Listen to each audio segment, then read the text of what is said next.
Happy Sunday. This is one of three. We are going to really play catch up today. Locked On Wolverines podcast, part of the Locked On Podcast Network, where it's your team every day. We're getting back to every day, hopefully, here now, starting this week. You're going to get more, hopefully, than you bargained for this week with Big Ten Media Days. I am doing 3 episodes in a row here on Sunday. And this is the first of 3. So we are going to try to knock a bunch of these out, try to get 2 done on Monday, either before or after I arrive in Indianapolis for Big Ten Media Days. We'll obviously have a recap Big Ten Media Days, the Michigan Day, maybe another episode here or there. We will see how it goes. But this first one, just to kind of get in the swing of the day, to try to kind of get everything going again. We're going to continue our summer series, the position preview.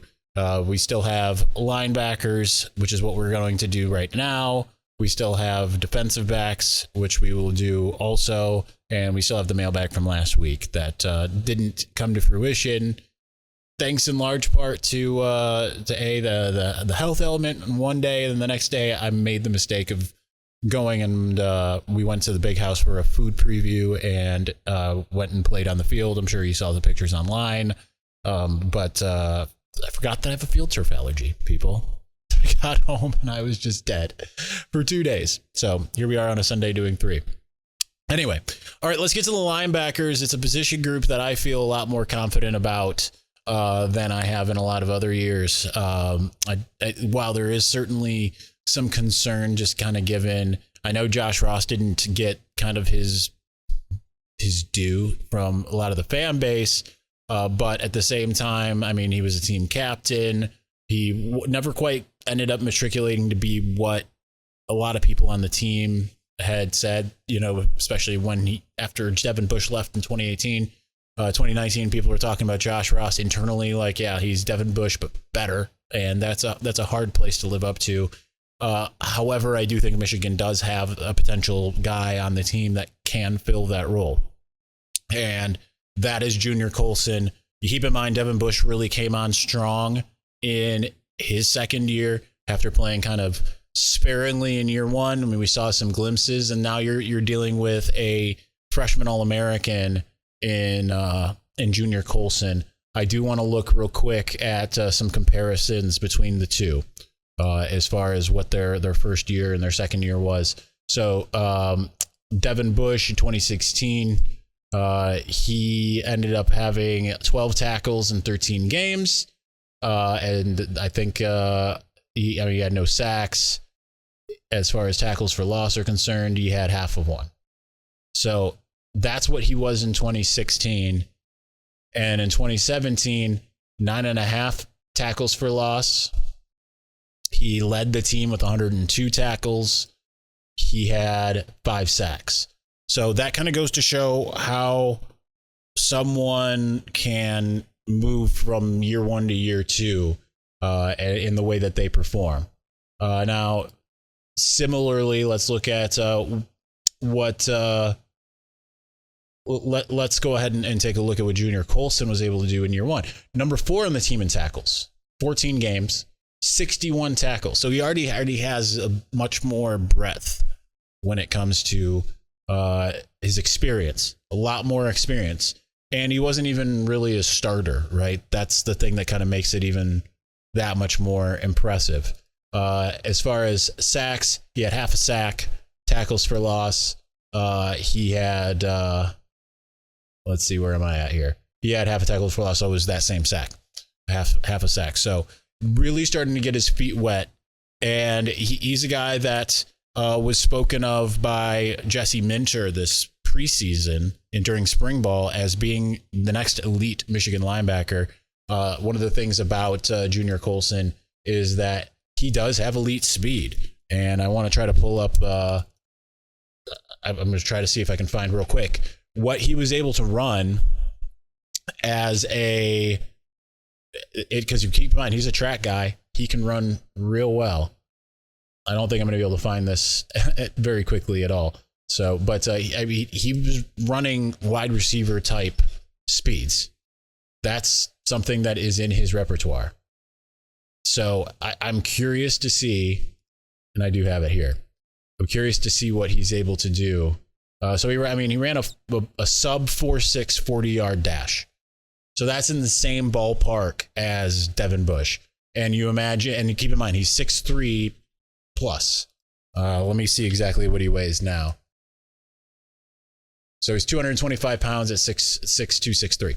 So as he gets a little bit more breadth under what he's capable of doing, once he understands the game that much more, and the good news is he doesn't have a scheme change, but he can go out there and do some really special things. He's very fast. He's very instinctive. I expect those numbers that he had last year to grow, of course. I expect him to be the leading tackler for this team, and I think that he's going to come a long way from year 1 to year 2. And that's the good news, is that you have a player like Junior Colson who can be that mistake eraser and that game changer, and that's exactly the type of thing that they need in the middle. And teams tend to not be really good unless they have at least above average linebacker play. And when you look at some of the years that Michigan hasn't been as good, it's because they were just getting kind of middling linebacker play. So it starts with having an elite type guy, and I think Junior Colson certainly can be that guy for Michigan. And I mean, he's probably going to be playing weak side, but I mean, they move guys around all the time in this particular scheme, so I don't think that necessarily matters. But they have him as kind of the anchor to what this linebacking core can be. And also, before we move on to the others, we'll get to the other starters, likely starters here in a moment. But I think that big praise can be heaped upon George Hilo, who I thought had a really good first year. He's done pretty well everywhere he's gone as a linebackers coach. I just feel so much more confident in this position group than like last year going into the year. I ranked them dead last in confidence level in my power rankings. I think that this is a linebacking group that can certainly go out there and perform really well right away. And I'm really excited to see what they're able to do, specifically with George Hilo leading the charge and with Junior Colson being that star guy. So you got to keep him healthy. If he's learned the lessons he's needed to from Josh Ross, especially leadership, being able to line people up, then that's a huge bonus for this Michigan team. All right, let's continue on momentarily, talking about the others who are going to be certainly starters or likely starters. But before we do, as the sun comes out and small businesses are back in business, LinkedIn Jobs makes it easier to grow your team. LinkedIn Jobs helps you find the people you want to interview faster and for free. Create a free job post in minutes on LinkedIn Jobs to reach your network and beyond to the world's largest professional network of over 810 million people. Then add your job and the purple hashtag hiring frame to your LinkedIn profile to spread the word that you're hiring so your network can find you, help find the right people to hire. Help you find the right people to hire. Simple tools like screening questions make it easy to focus on candidates with just the right skills and experience so you can quickly prioritize who you'd like to interview and hire. It's why small businesses rate LinkedIn Jobs #1 in delivering quality hires versus leading competitors. LinkedIn Jobs helps you find the candidates you want to talk to faster. Did you know every week nearly 40 million job seekers visit LinkedIn? Post your job for free at linkedin.com/lockedoncollege. That's linkedin.com/lockedoncollege to post your job for free. Terms and conditions apply.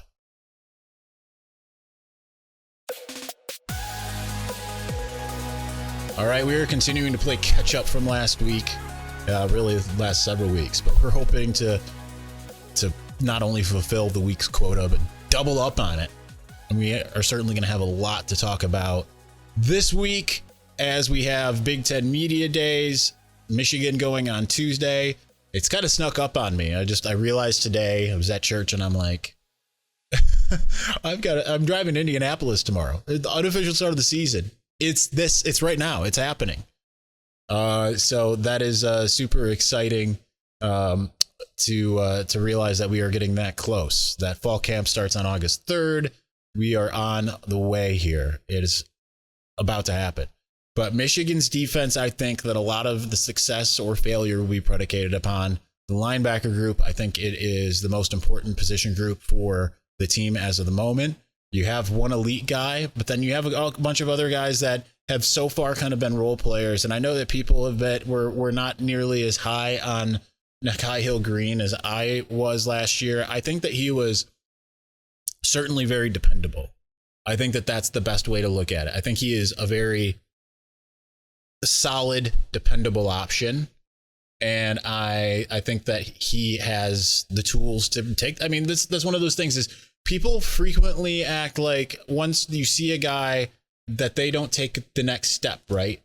And I feel like Nikhai Hill-Green, I mean, this is only his third year. And I thought he looked really good for, really kind of being thrown to the wolves last year. I think that's that he's going to have, I think he's your number two guy, the obvious number two guy. He had some games that were excellent, some that weren't. I just thought that overall he was pretty good, pretty dependable. His worst game last year came against Iowa. He, according to Pro Football Focus, he posted pretty poor grades across the board. 39.8, 35, 26. And in a game in which Michigan, and that's defense, run defense, tackling, by the way, but good pass rush, good coverage. Didn't have a good first game against Western Michigan, according to Pro Football Focus. Some other games he struggled in some areas, like Rutgers. He struggled overall defense because of the coverage, was really good in run defense and tackling. Indiana was his other poor game, but played very good against Ohio State, was lights out against Washington, and then had some other games like Maryland and Penn State, and Michigan State, in which he posted exemplary grades across the board. So this is a guy that was getting his first real taste of action and really kind of started to had some games where he figured it out and some games where he got abused. And you're going to expect that that's going to be the case for pretty much anybody.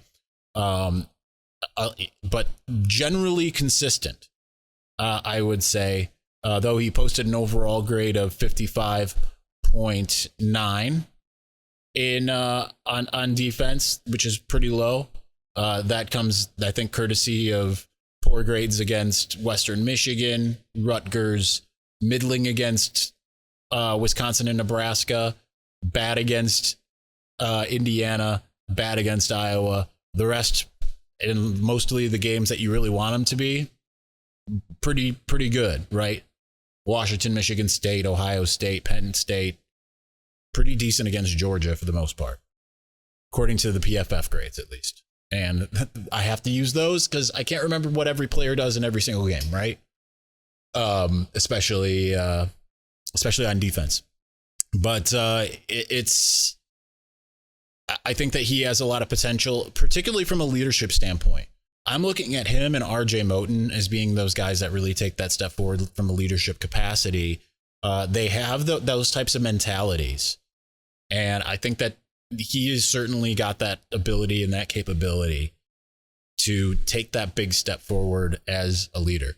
As I could see him being a junior team captain if they do have junior team captains this year. Last year they had all seniors, so I'm not sure that will be the case, but it very well could be.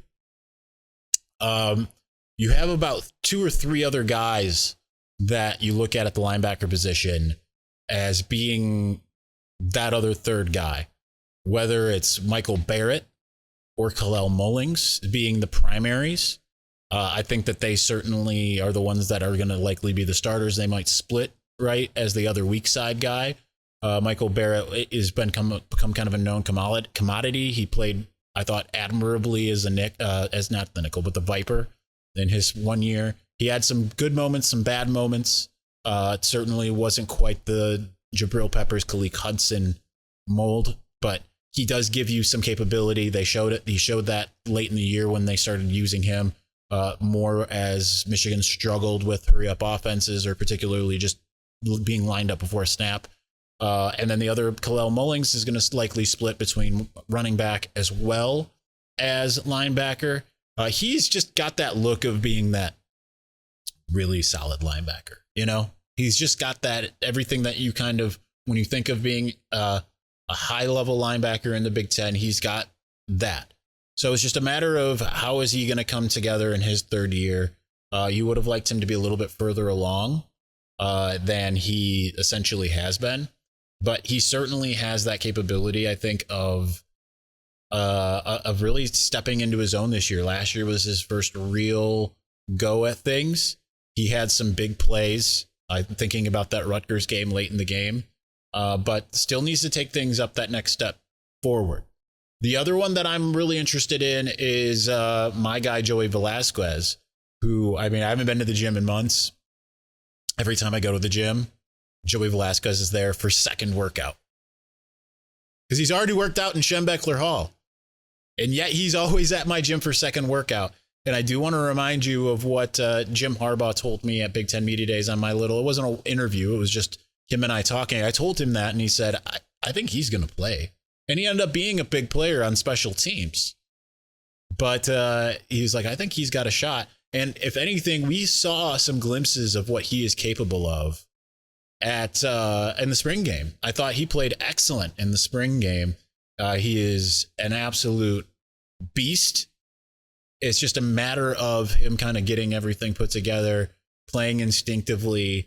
And I think year 2 of the same scheme, I think he has an opportunity to really become that other guy. So you have what could be a rotation, right? Of guys who really could really contribute at the linebacker position. But obviously there's a couple that we're waiting to see from. And I guess technically Jalen Harrell is a linebacker. Again, we think of him as an edge rusher. We talked about him already. But he's obviously going to be in that rotation as well. When you think of it more as a 3-4 rather than a 4-3, Jalen Harrell is one of the 4 or in either scenario, right? But I really like him, obviously, as well.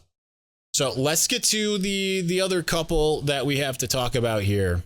Not a whole bunch left for the guys that we're looking to take a step forward.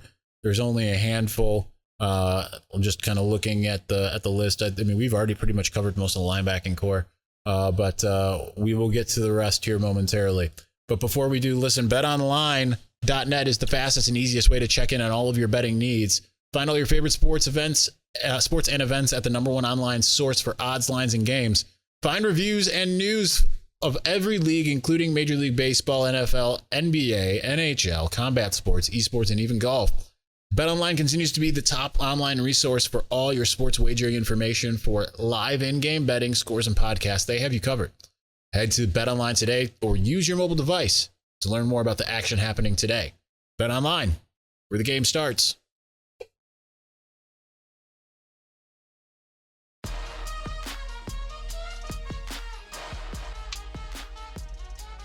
All right, we have just a few others left to talk about as far as it's concerning the linebacking core. Before I get into the before I end up getting into the guys who have already kind of been around, there's one that I have to mention that I think could be an instant impact guy this year. Now, they brought in 2 linebackers from the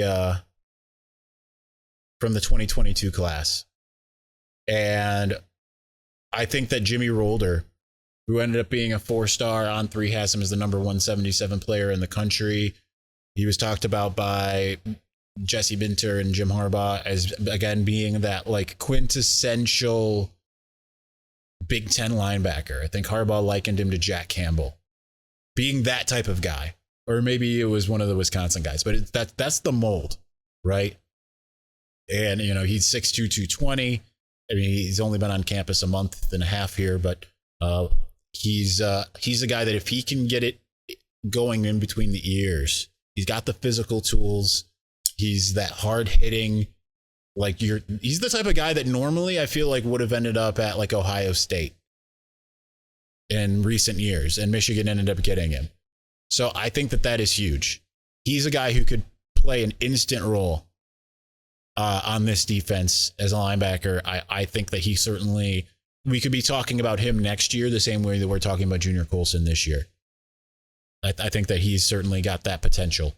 Aside from him, Micah Pollard, I know Michigan really liked what he brought to the table. But we'll see how he ends up fitting in once he's got the NFL pedigree as far as the bloodlines. So it will be interesting to see what he's able to do once he's kind of fully acclimated. I don't think that he'll have that same instant impact type. But Michigan still has a couple guys that you're hoping that are going to make impacts this year that we haven't really seen, and both of them are guys that are entering their second year, right? So we're talking about Jaden Hood being the main one, former 4-star out of Florida. St. Thomas Aquinas is a powerhouse. If you can do well there, generally it translates well. When seeing him, he has the look, right? He looks like a college football linebacker. Maybe a little bit shorter at 6'1". I say that as someone who is about 6'1". I feel like I used to be 6'2". I used to measure 6'2". I'm like 6'1", 6'1" now. Don't know how you lose inches when you get older, but you do. But he is a guy that I think that if he has kind of figured out, I mean, it's going to be a learning curve because he didn't really do anything last year. So it's a matter of him kind of getting going. And then you have a former Illinois Mr. Football, I believe, if I'm not mistaken, in Tyler Mclaren. Let me double check what I'm saying here. Hopefully they have that available here. So, all right, it doesn't say it on the Michigan site, I don't think. But he was an all conference selection, all that kind of stuff. He was considered to be one of the better players in the state. Felt like he was kind of underevaluated. It's kind of weird. I feel like the state of Illinois. Now, granted, we were talking about Jimmy Rolder earlier, who was from Illinois. I feel like Illinois players sometimes get kind of under-evaluated, despite the fact that Chicago is a heck of a, it's one of those big suburban areas that have a lot of players. But for whatever reason, I don't feel like that area gets, like we're usually not talking about high-end guys out of that area as we are Florida, Georgia, Texas, LA, some of the other metropolitan area. I mean, heck, even I feel like New Jersey gets more cred for its prospects than Illinois. But he's a guy that, again, like Michigan really fell in love with him as a recruit, and he's a guy that could certainly make an impact in his second year. I don't think that anyone expected him to be a big impact guy last year. But then again, you never know, because Rod Mora, no one expected him to really ever see the field. He was one of those guys where I feel like people were complaining about his commitment, and it was more of he was a teammate of that wide receiver that ended up defecting to Wisconsin and all of that kind of stuff. But I think that Tyler Mclaren, I don't know that this is necessarily the year for him. It kind of feels to me like he's going to be more of a third year type of guy, a guy that steps up in his third year. Michigan in the spring listed him at 6'3", 237 pounds. I've seen pictures of him in like Michigan's Beach Day yesterday in Muskegon, I believe. I saw a picture of him, and it's like he looks beastly. So maybe it is. But there's always a couple players every year that come out seemingly out of nowhere on either side of the ball. Every year you have that. Even if it's guys that you're like, oh, well, maybe that guy's going to be really good. And remember, this time last year, most of us, I wasn't talking about Blake Corum. I remember even having those podcasts in which we were running through the running backs, and I said, I feel like Blake Corum is going to end up having the best year because he's the only one I'm not talking about. Maybe that's a guy like Tyler Mclaren. Maybe that's a guy like Jaden Hood. Guys that have been around, and once, you make that big leap from year one to year two. You especially make that big leap once you can start getting in the game. And I think that the great thing about this schedule is you can start seeing what you have with some of these guys relatively early. And if maybe the light flips on, kind of like that Charlie Puth song, Light Switch. Let's see, I can barely snap my fingers. I can do it once, can't do it twice. Anyway, that's going to do it for the linebacker preview. Stay tuned. Also today, Sunday, depending on whatever day you're watching, we will have the mailbag that was supposed to be last week. We'll also have the defensive back preview. And then this upcoming week, we'll have our Big Ten Media Days preview. We'll have our Big Ten Media Days reaction, both the Michigan day. I'm guessing Wednesday's episode will either be, we'll see how it works. It might be really late because we'll see how it works. Maybe it'll be early. I'm going to try to do some of these ones early, but at Lucas Oil Stadium, but we'll see how that works out. Anyway, all right, that's going to do it for us with this episode. Make sure you check out the other ones. Thank you for watching and or listening. Peace.